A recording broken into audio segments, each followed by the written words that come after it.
La choco-chouette souffrait d'arthrite dans ses ailes. Elle allait voir le kinésithérapeute depuis des années.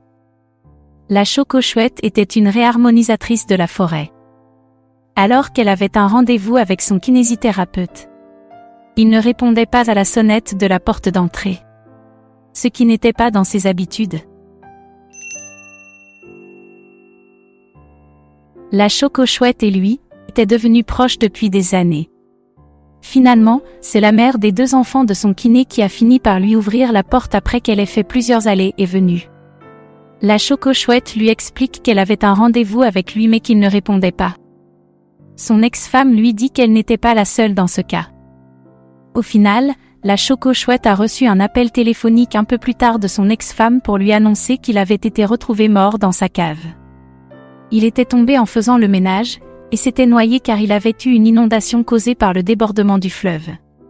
Sa tête avait heurté les marches de l'escalier. La choco-chouette réalise alors qu'il lui a partagé son expérience de mort, un peu comme si elle avait vécu une expérience de mort imminente. La choco-chouette était bouleversée et triste. La choco-chouette avait peur de parler devant toute une foule qui lui rendait hommage.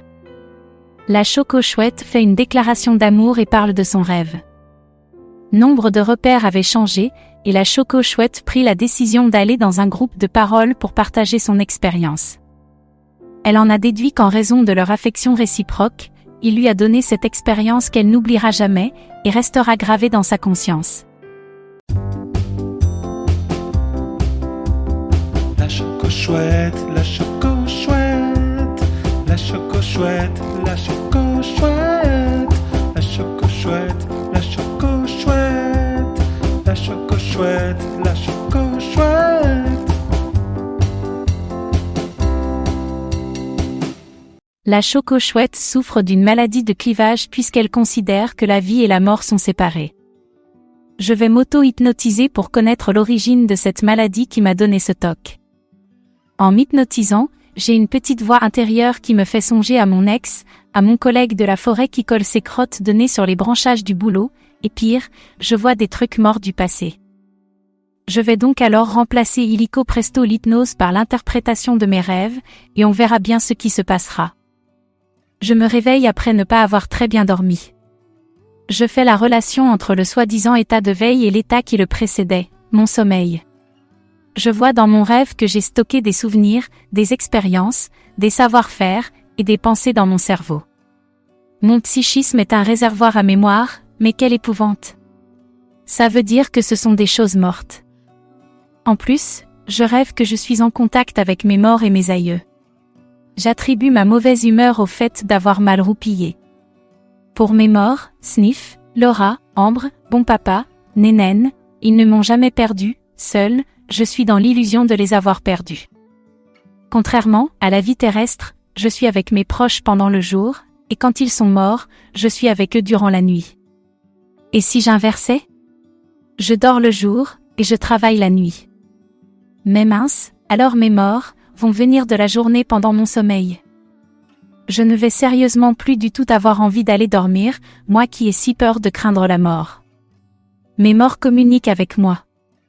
Horreur, malheur, oui, je suis effrayée. Comme mes sentiments se reflètent dans mes chairs disparues, je vais tout faire pour leur montrer des mauvaises pensées pour les chasser, mais est-ce possible? Lors de mon endormissement, ma conscience utilise mon corps spirituel, mais on ne m'a pas demandé mon avis. Où est ma liberté? Je ne veux pas observer mes pensées mourantes le jour, et je ne veux pas être en relation avec mes défunts la nuit. Où est mon libre arbitre qu'on m'a tant promis? Je n'ai même plus le choix de remporter le plumage d'or, et d'être tranquille. Ah, ce Maitreya qui est descendu de sa retraite située à 6000 mètres de l'Himalaya, et dont ses enseignements sur le soi bouleversent mes rêveries. Maitreya, tu as été invité par qui? En tout cas, moi, je n'ai pas l'impression de t'avoir appelé. Comment puis-je savoir que tu n'es pas un imposteur, puisque que tu n'as pas de famille? Je n'ai pas envie de changer. Je suis bien à entretenir mes fantasmes sur mon nuage chéri. En ne respectant pas mon libre arbitre, tu te crées du karma avec moi. Le karma, c'est quand cela m'arrange. Je me sacrifie en venant dans les forêts. Et qu'est-ce que c'est que ces histoires avec le jour, la nuit, nuit, jour, jour, nuit, cela enfreint mon libre arbitre. Moi, je suis venu sur terre pour me reposer. Je ne veux pas être éveillé, ni observer ce miroir qui me renvoie à qui je suis. Mince, j'avais oublié que tu étais la Maitreya. Tu es là, mais qu'est-ce qu'on va faire de toi? Oui, tu es plus beau que moi, et alors? Tu ne penses quand même pas que je vais effectuer le boulot à ta place, ni d'ailleurs les autres qui pensent comme moi. Après tout, tu t'es invité tout seul, et en plus pour 2500 ans, et donc, débrouille-toi tout seul. Mince, toutes ces histoires abracadabrantes m'ont fait oublier que j'étais faite pour vivre la nuit. Mes pauvres ascendants chouettes vont ressortir de terre.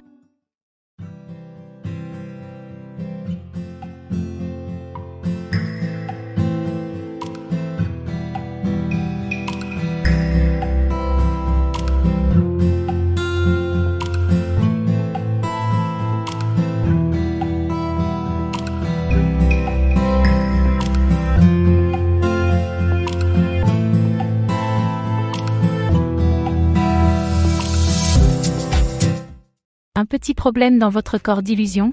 Pas de souci, la Choco Chouette répond à toutes vos questions 24 heures sur 28 heures et 8 lunes sur 7. Vous vous posez la question comment faire pour ne pas vous cryogéniser.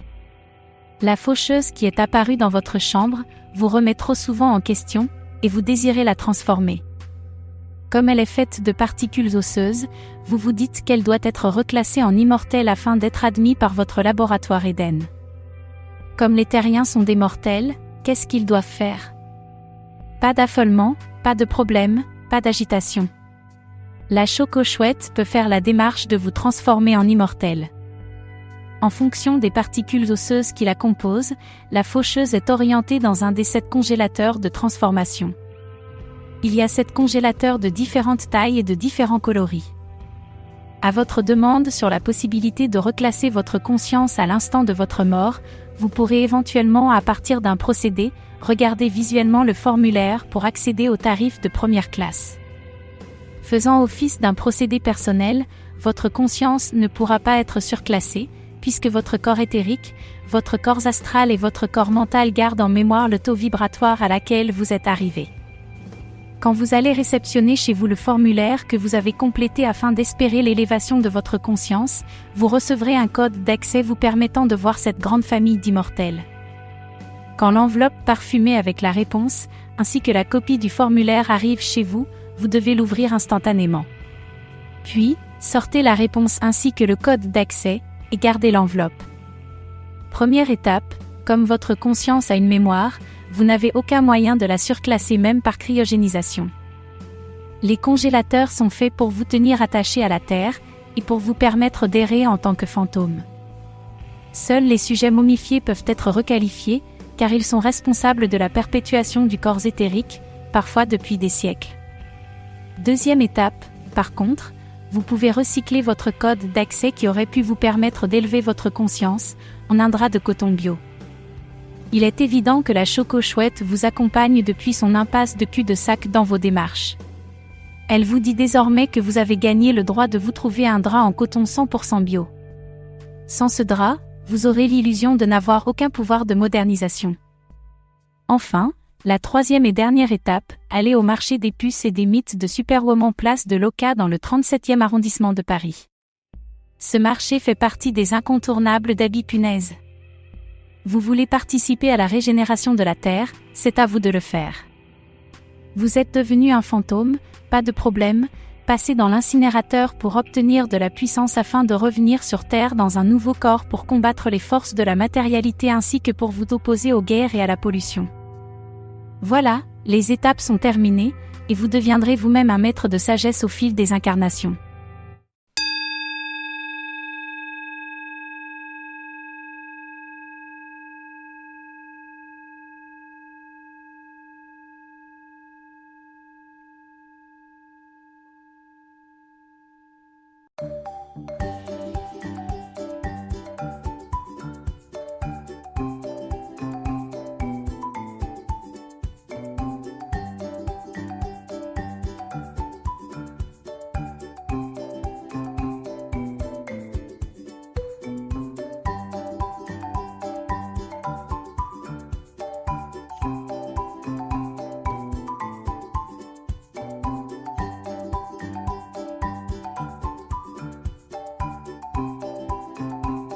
Les 5 dernières cases trouvées seront la date.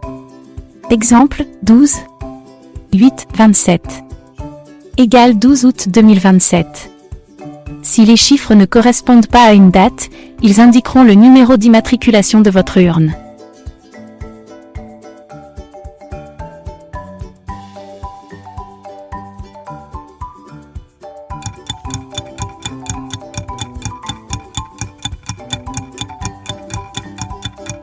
Désolé, le temps de votre réponse s'étant écoulé, vous ne connaîtrez pas le métrage.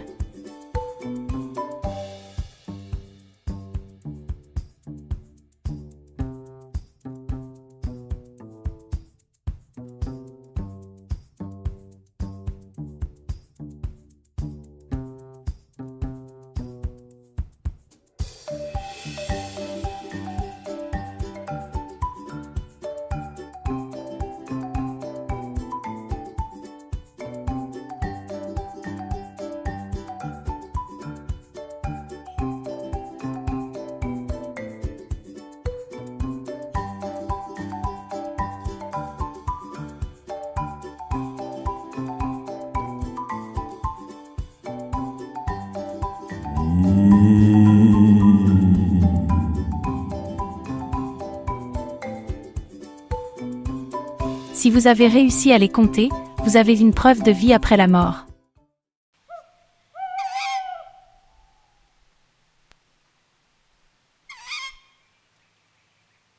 Pour rester informé de nos prochaines activités, rendez-vous sur coopérationetpartage.org dans l'onglet Contact, Nous suivre, tapez votre nom ainsi que votre adresse mail et cliquez sur le bouton Envoyer.